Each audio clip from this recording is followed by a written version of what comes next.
ಮೀಸಗನಹಳ್ಳಿ ಗ್ರಾಮಸ್ಥರು ಇಲ್ಲಿ ನಾಗದೇವತಾ ಪ್ರತಿಷ್ಠಾಪನೆ ನಡೆದಿರುತ್ತದೆ. ಇದು ಬಂದು ಗೋಪಾಲಕೃಷ್ಣ ಅವರ ಕುಟುಂಬದವರು ಅತ್ಯಂತ ವೈಭವದಿಂದ ಈ ನಾಗಪ್ರತಿಷ್ಠೆ ನಡೆಸಿರ್ತಾರೆ.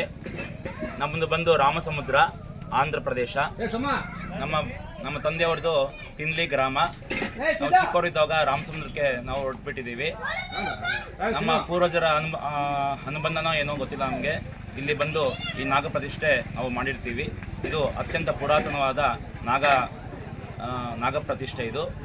ಇದು ಶಿಥಿಲ ಆಗಿದ್ದರೆ ಇಲ್ಲಿ ಮತ್ತೆ ನಾಗ ಪ್ರತಿಷ್ಠೆ ಮತ್ತೆ ನಡೆದಿರುತ್ತದೆ.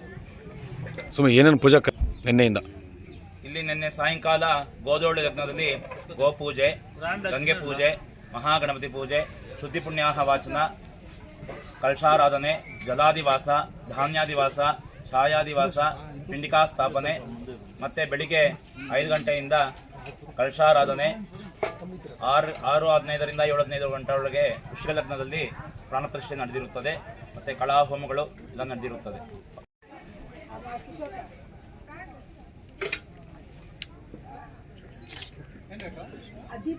ಶ್ರೀನಿವಾಸಪುರ ತಾಲೂಕು ಚಲ್ಜಗಾನಪಲ್ಲಿ ಪಂಚಾಯಿತಿ ಮೀಸಗನಹಳ್ಳಿ ಗ್ರಾಮದಲ್ಲಿ ಸುಮಾರು ಒಂದು 100 ವರ್ಷ ಪುರಾತನದ ಹೊತ್ತಿನಲ್ಲಿ ಎಲ್ಲ ಊರಿನವರೆಲ್ಲ ಬಂದು ಇಲ್ಲಿ ಗಣೇಶ ಹಬ್ಬಕ್ಕೆ ಇಲ್ಲಿ ಹಾಲು ಊತ ಎಲ್ಲ ಇದಕ್ಕೆ ಊಟಕ್ಕೆ ಹಾಕ್ತಾರೆ. ಇಲ್ಲಿ ವಿಗ್ರಹಗಳು ಸುಮಾರು ಹಳೇದು ಒಂದು 7-8 ಇದೆ. ಇದು ಸುಮಾರು ನಾವು ಚಿಕ್ಕ ವಯಸ್ಸಿಂದ ನೋಡ್ತಾ ಇದ್ದೀವಿ. ಇಲ್ಲಿ ಹಳೇದು ಯಾರೋ ಪುರಾತನ ಯಾರೋ ಹಿರಿಯರು ಯಾರೋ ಇದನ್ನು ಇದು ಮಾಡಿ ಇದು ನಮ್ಮ ಅಣ್ಣನವರಾದ ಗೋಪಾಲಕೃಷ್ಣವರು ನಿರ್ಮಿಸ್ತಾ ಇದ್ದಾರೆ. ಅವರು ಕನಸಿನಲ್ಲಿ ಅವು ಬಂದು ಈ ಥರ ಓಡಿಸ್ಕೊಂಡು ಹೋಗ್ತಾ ಇದ್ದಂಗೆ. ಸೊ ಇಲ್ಲಿ ಊರಿನವ್ರಿಗೆಲ್ಲ ಒಳ್ಳೆಯದಾಗಲಿ ಅಂತ ನಮ್ಮ ಮನೆಯವ್ರಿಗೇನು ದೋಷ ಇತ್ತು, ಇಲ್ಲೇನು ನಾಗ ಪ್ರತಿಷ್ಠಾಪನೆ ಮಾಡಬೇಕು ಅಂತ ಹೇಳಿದ್ರಿಂದ ಮಾಡ್ತಾಯಿದ್ವಿ. ಊರಿನವ್ರಿಗೂ, ಗ್ರಾಮಸ್ಥರಿಗೂ, ಕುಟುಂಬಕ್ಕೂ ಎಲ್ಲರಿಗೂ ಒಳ್ಳೆಯದಾಗಲಿ ಅಂತ ಈ ಕಾರ್ಯಕ್ರಮ ಇದು ಮೀಸಗನಹಳ್ಳಿ ವೆಂಕಟಪ್ಪನವರ ಕುಟುಂಬದವರಿಗೆ ಎಲ್ಲರಿಗೂ ಮತ್ತು ಊರಿನ ಗ್ರಾಮಸ್ಥರಿಗೂ ಒಳ್ಳೆಯದಾಗಲಿ ಅಂತ ಗೊತ್ತಾಗ್ತದೆ.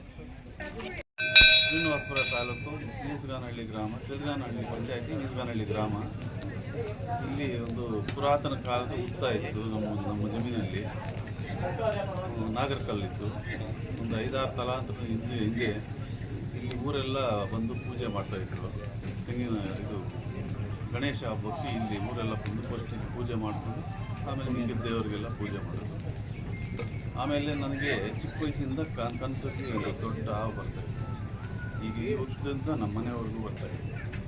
ಆಡಿಸ್ಕೊಂಡು ಬರೋದು, ಅಲ್ಲಿ ಸ್ವಲ್ಪ ಜಸ್ಟ್ ಮಿಸ್ ಆಗಿ ಮತ್ತೆ ವಾಪಸ್ ಇಲ್ಲಿಗೆ ಬಂದುಬಿಡೋದು ಹಾವು. ಈ ಥರ ಬರ್ತಾಯಿತ್ತು ಜಾಸ್ತಿ ಕನಸಲ್ಲಿ.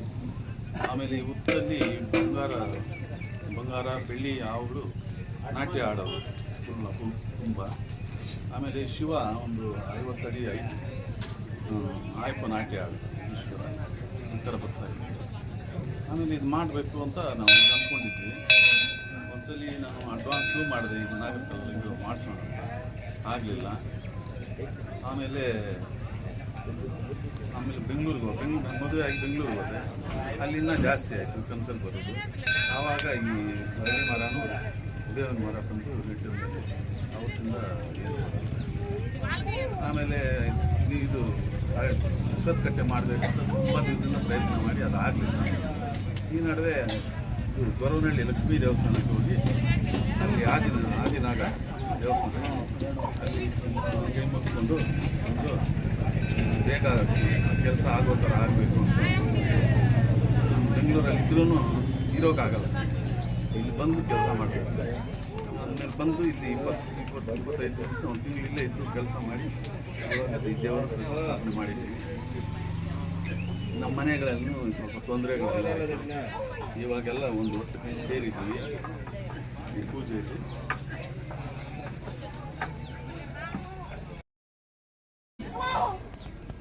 ಉಪ್ಪುಂಟ ಮಂಜುನಾಥ ಆಚಾರ್ಯವರು ತುಂಬ ಚೆನ್ನಾಗಿ ಮಾಡಿಕೊಟ್ಟಿದ್ದಾರೆ. ಎಲ್ಲ ಪೂಜೆ ಎಲ್ಲ ಚೆನ್ನಾಗಿ ನಡೀತು. ಇದು ಇಲ್ಲಿ ಊರವ್ರು ಹಳಬರಿಗೆಲ್ಲ ಗೊತ್ತು. ಇಲ್ಲ ಹಾವೆಲ್ಲ ಕಾಣಿಸ್ತಾ ಇತ್ತು.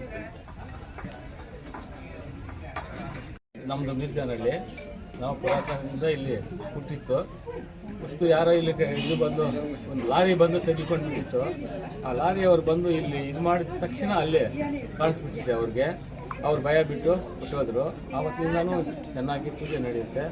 ಈ ಊರ ಒಂದು 10-6 ಹಳ್ಳಿಗಳಿಂದ ಇಲ್ಲಿ ಬಂದು ಇದು ಮಾಡ್ತಾರೆ, ನಾಗರ ಇದು ಮಾಡ್ತಾರೆ, ನಾಗರ ತನಿ ಅಂತ ಮಾಡ್ತಾರೆ. ಎಲ್ಲ ಹಳ್ಳಿಗಳಲ್ಲಿ ಬಂದು ಪ್ರಸಿದ್ಧವಾಗಿದ್ದಿದ್ರು ಇಲ್ಲಿ ಇದು. ಇವಾಗ ಇಷ್ಟು ಮಾತ್ರ ಮಾಡಿ ಇದು ಮಾಡಿದ್ದಾರೆ. ಇನ್ನೂ ಅಭಿವೃದ್ಧಿ ಆಗಬೇಕು, ಇನ್ನೂ ಅಲ್ಲಿ ದೇವರು ಬರೆದು ಎಲ್ರಿಗೂ ಕಾಣಿಸ್ಬೇಕು ಅಂತ ನಮ್ಮ ಇಚ್ಛೆ ಇದೆ ನಮಗೆಲ್ಲ. ಇನ್ನು ಮುಂದೆ ಮುಂದೆ ಮುಂದೆ ಇನ್ನೂ ಚೆನ್ನಾಗಿ ಇದಾಗಬೇಕು. ಪುರಾತನದ್ದು ಇದು ಜಾಗ ಇವಾಗ ಇಷ್ಟು ಮಾತ್ರ ಆಗಿದೆ, ಇನ್ನೂ ಇಂಪ್ರೂವ್ಮೆಂಟ್ ಆಗಬೇಕು. ಇನ್ನು ಚೌಟ್ರಿ ಎಲ್ಲ ಮಾಡಿ ಎಲ್ಲ ಅನುಕೂಲ ಆಗಬೇಕು ಅಂತ ಇದು ಮಾಡ್ತೀವಿ. ಮುಂದಿನ ದಿನಗಳಲ್ಲಿ ಮಾಡಬೇಕಂತ ಈ ಊರಲ್ಲಿರೋ ದೇವಸ್ಥಾನಗಳೆಲ್ಲ ಇದರಿಂದ ಇಂಪ್ರೂವ್ ಮಾಡಿಕೊಂಡು ಡೈಲಿ ಪೂಜೆ ಆಗೋ ಥರ ಊರಲ್ಲಿ ಗೋಪಾಲಕೃಷ್ಣ, ಕಾಡುಮಲ್ಲಪ್ಪ, ಆಸಾರದಮ್ಮ, ಗಂಗಮ್ಮ ಇವರೆಲ್ಲ ಇದ್ದಾರೆ. ಅವ್ರ ಪೂಜೆಗಳೆಲ್ಲ ದೇವರೆಲ್ಲ ಕಾಣಿಸ್ತಾ ಇದ್ದಾರೆ.